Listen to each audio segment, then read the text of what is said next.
They say you always remember where you were when your heart breaks. For me, it was a rainy Thursday evening, sitting cross-legged on my couch, half listening to some mindless TV show. My phone buzzed.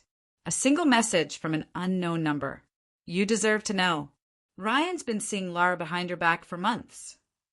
At first, I stared at it, not even breathing. Lara. My friend. Ryan. My boyfriend of 4 years. I laughed, an ugly, disbelieving laugh. It had to be some cruel prank. It had to be. I called him. No answer. I called Lara. Straight to voicemail. Somewhere deep down, I already knew. And that night, I learned an important truth. When people betray you, they rarely do it by accident. They do it because they believe you'll never find out, or worse, that you'll forgive them if you do. The confrontation wasn't loud. I met Ryan at a coffee shop the next morning. He looked nervous, sweaty, a far cry from the confident man I used to admire. When I asked him straight, he didn't deny it. Didn't even try. It just happened, he muttered, staring into his coffee. I nodded, feeling strangely hollow. Thank you for telling me the truth, I said. He blinked, confused. Maybe he expected me to scream, throw my drink at him 'cause a scene. But I didn't. I just stood up, smoothed down my jacket, and walked out of his life. He didn't follow me. Grief is strange. It doesn't hit all at once. It creeps in, a slow leak filling your lungs until you can barely breathe. For weeks, I went through the motions. Wake up, work, pretend, sleep, until one day, sitting in another bland office meeting, it hit me. I was wasting my life, wasting it on a man who didn't value me, wasting it in a job that treated me like I was invisible. So I made a decision. I would stop surviving. I would start building. I quit my job 2 months later. Everyone thought I was crazy, but craziness has a strange kind of freedom to it. I threw myself into a tech startup. I didn't have much, but I had an idea. And relentless drive. Early mornings. Late nights. Sacrifices. There were days I wanted to quit. Nights I cried from sheer exhaustion. But little by little it grew. I hired team. I pitched investors. I made mistakes, a lot of mistakes, but I learned. By year 2, we were breaking even. By year 3, we were profitable. By year 4, I had moved into a sleek office with a skyline view, with my name, Ava Winters, engraved on the door. I didn't think about Ryan much anymore. Or Laura. They had become background noise. It was a typical Tuesday morning. Resumes stacked on my desk. Interviews lined up back to back. I glanced at the next name on the list and felt the blood drain from my face. Ryan Ellis. I stared at it for a long time, the past rushing back like a bitter tide. My assistant buzzed in. Your 11 o'clock is here. I smoothed my expression, stood up and opened the door. And there he was. Ryan. He looked smaller somehow, older, weathered in a way that had nothing to do with time. When our eyes met, I saw it, that flicker of recognition, of regret. Come in, I said smoothly, gesturing to the chair across from me. He sat down stiffly, clutching his resume like a life raft. I scanned his resume while he fidgeted. It was good. Not great. He had bounced around a bit, a few gaps, nothing impressive. Funny how when you love someone, you inflate them in your mind. How love blinds you to reality. So, Ryan, I said, setting the paper down, what brings you here today? He cleared his throat. I'm looking for a fresh start. I heard great things about your company.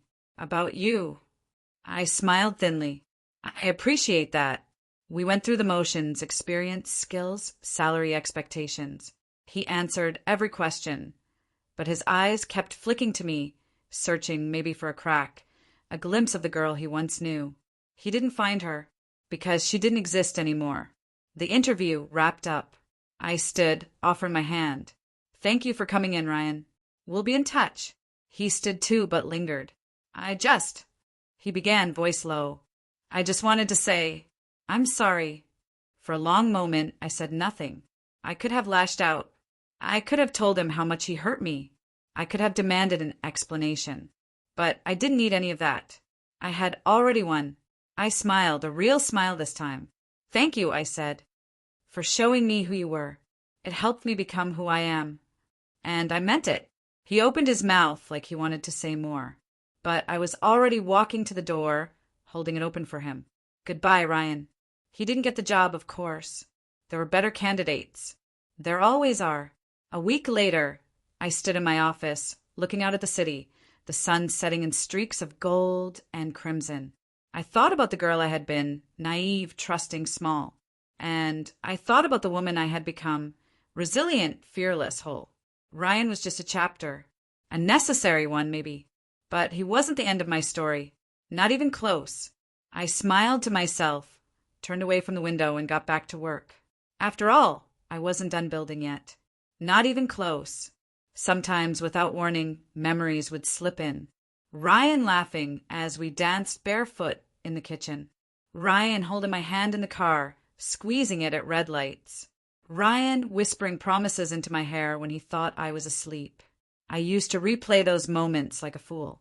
But now they felt different. Now I saw the cracks I missed before. The way he sometimes pulled away when he thought I wasn't looking. The texts he was too quick to hide.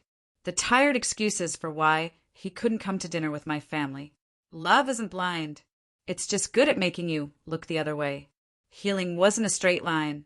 Some days I woke up feeling unstoppable. Other days, the loneliness curled around me so tightly I could barely move. I started therapy, quietly, without telling anyone. I didn't want advice. I wanted someone to listen while I unpacked everything I had shoved into locked boxes inside me. My therapist, Dr. Harper, had kind eyes and didn't rush me. Week after week, I told her the truth. That I missed who I thought Ryan was. That I hated myself for missing him.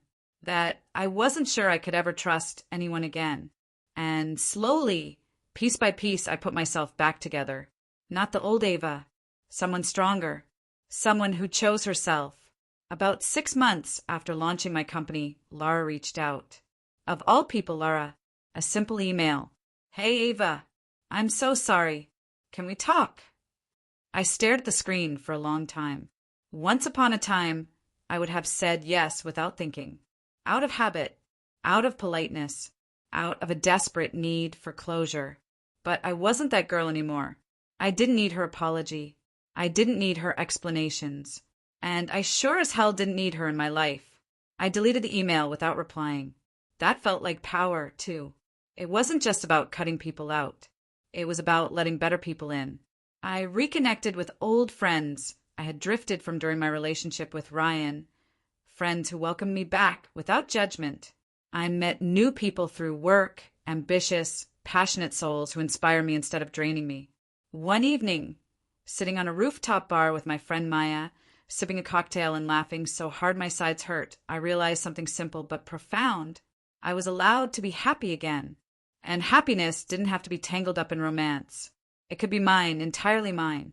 It wasn't the last time I saw Ryan. A few months after the interview, I ran into him at a networking event. He was alone, hovering by the free wine table, looking faded. When he spotted me, he froze. I felt that old twist in my gut, but it was different now.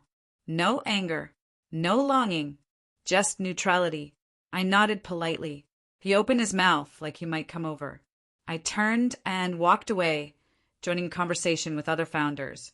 Later that night, I caught a glimpse of him leaving, head down, hands stuffed into his pockets. And for the first time, I truly wished him well. Not because I forgave him, but because I had released him. Released the hurt, the resentment, the weight. It wasn't mine to carry anymore. There was someone new. Not a whirlwind romance. Not a dramatic, earth-shattering love story. Just a slow, steady friendship that began to blossom. His name was Ethan. We met through a charity project my company sponsored. He was kind in a quiet way, confident without being arrogant. He asked about my dreams, not just my past. He listened more than he spoke. We had coffee, then dinner, then walks through the city at night, talking about everything and nothing. I didn't fall into him like I had with Ryan. I chose him, step by cautious step. No rushing, no losing myself. And maybe, just maybe, that was the real love story. One morning, getting ready for a major investor meeting, I caught my reflection in the mirror. I barely recognized myself. Not because I looked different, though I did. Stronger, sharper, but because of what I saw in my own eyes. Peace, determination, freedom. Ryan had broken my heart, but I had built a new one, brick by brick, stronger than before. And no one could take that from me. Not ever again. Epilogue. Not a victim, a victor. Sometimes late at night I get messages from women I went to school with, women I barely know. I saw your company. You're such an inspiration. I just went through a bad breakup, and your story gives me hope. I always reply, because if my story can light the way for someone else stumbling through the dark, if my scars can become a map for someone else to find their way home to themselves, then every tear was worth it. I'm not defined by what was done to me. I'm defined by what I chose to do after. And I chose to rise. I'm not just surviving. I'm thriving. And believe me when I say, the best is yet to come.